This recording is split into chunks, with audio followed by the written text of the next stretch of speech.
Illinois State Police are calling a targeted mass shooting in East St. Louis. Authorities say 7 people in the same family were shot and 5 of them were killed. So I can see those children crying and weeping and screaming every day because they've done something this foolish. Reality has kicked in. People, please, train up your children. I know they've been trained good, but a lot of times they get influenced by other children or whatever the case may be. This should not be. In July 2026, police in East St. Louis, Illinois, responded to reports of gunfire that initially appeared to involve a single incident. As officers continued their investigation, they discovered that the shootings were connected and had taken place at multiple locations. The victims were all members of the same family, making it clear that this was a targeted attack rather than a random act of violence. As detectives worked through the evidence, they identified 7 victims. 5 family members had been killed, and 2 others had survived with serious injuries. The investigation also uncovered an important detail that changed the timeline of the case. One of the victims, Sherry May, had reportedly been shot several days before the other attacks, indicating that the violence had begun before the main shootings were discovered. Investigators traced the movements of 2 teenage suspects, a 16-year-old boy and his 15-year-old girlfriend, who was related to the victims. Illinois State Police located the pair at Frank Holton State Park, where they were taken into custody.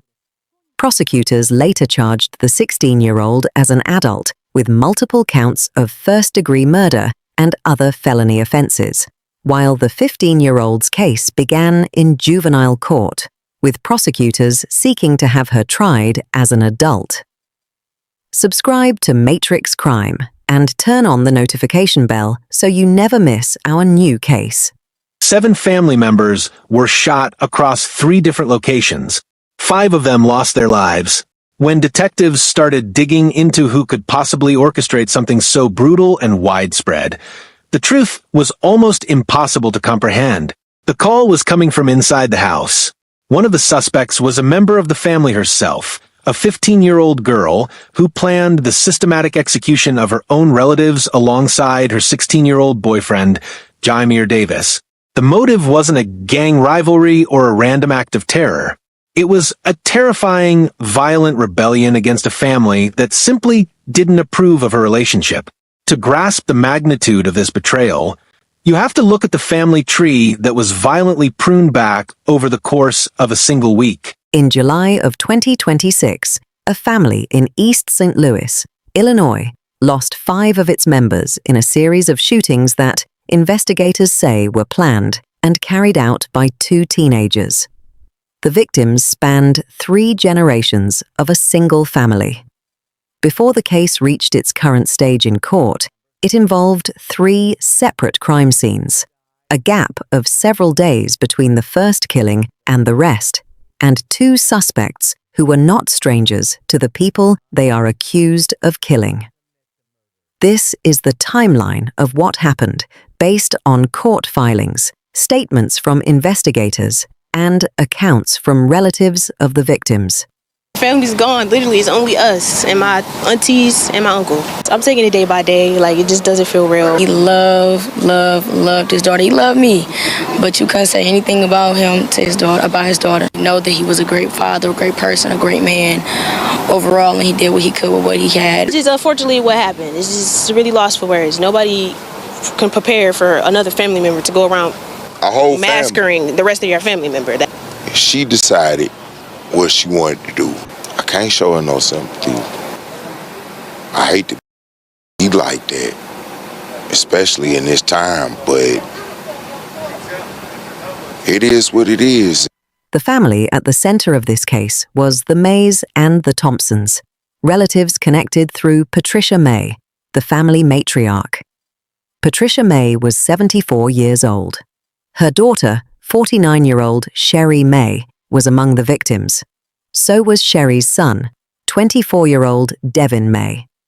2 more relatives, siblings Shania Thompson, 25, and Quentin Thompson, 21, were also killed. 2 additional relatives were shot during the same span of violence and survived with serious injuries. Their identities were not made public while the investigation was ongoing. Relatives who spoke to reporters described the family as close-knit, a group spanning multiple generations, all connected to one another through Patricia May.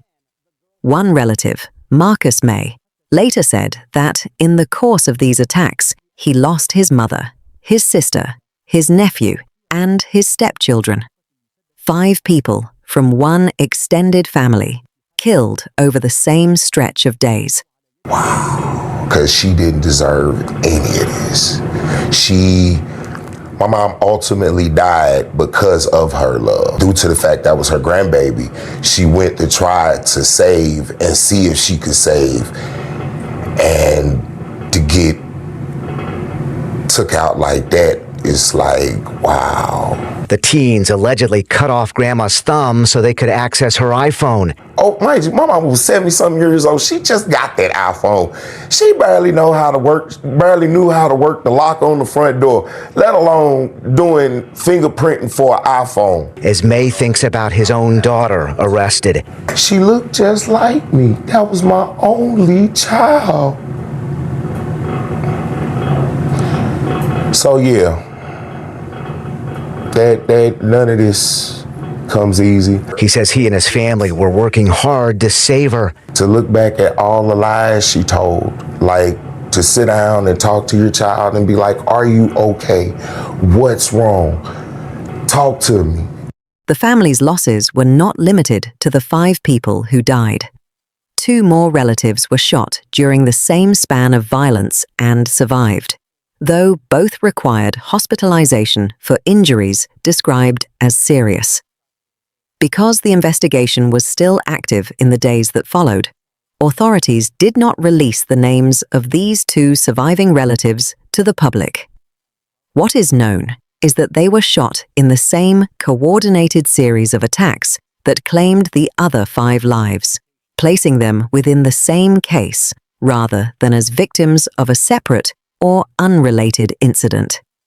Taken together, the losses reached across 3 generations of a single family: a 74-year-old grandmother, her 49-year-old daughter, a 24-year-old grandson, and 2 more relatives in their 20s. The Illinois State Police, along with the East St. Louis Police Department, are investigating a targeted mass shooting against a family here in East St. Louis. Preliminary investigation indicates that 2 16-year-old suspects were taken into custody on Sunday, July 12th, today, 2026, after Illinois State Police officers successfully executed a precision immobilization technique maneuver on the vehicle when took into custody one of the individuals suspected in this horrible crime, and one of the suspects was driving that vehicle. At least 7 members of the targeted family were shot at multiple locations in the East St. Louis area. And as of right now, 5 victims have been confirmed deceased.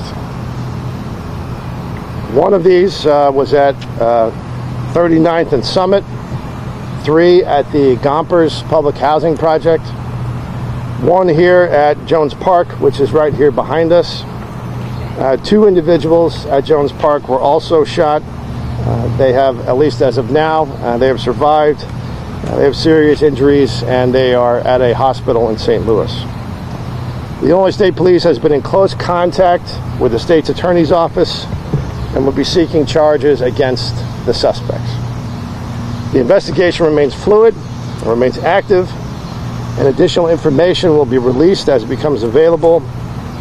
Now, right now, there is no known threat to the public. I just want to be clear. This is not currently an active shooter situation.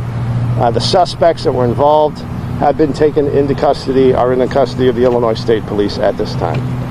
Let me just say this. This community, the community of East St. Louis, has worked very hard with the Illinois State Police, with our partners and the City of East St. Louis Police to reduce violence, to stop violence here in this community. They have come a long way, working together with law enforcement, working with our partners in the community. And I just want to say that these alleged acts of horrific violence, taking this number of lives here in this community.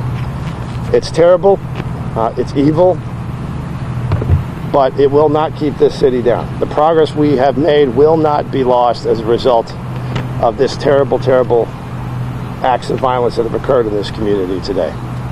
So this is the City of Champions.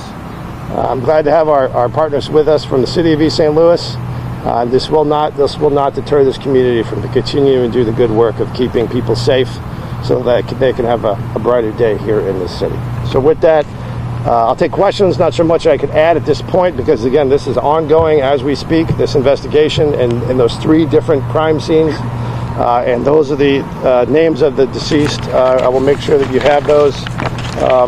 That is Cherie L. May. She has a date of birth of 10/11/76. Quentin L. Thompson,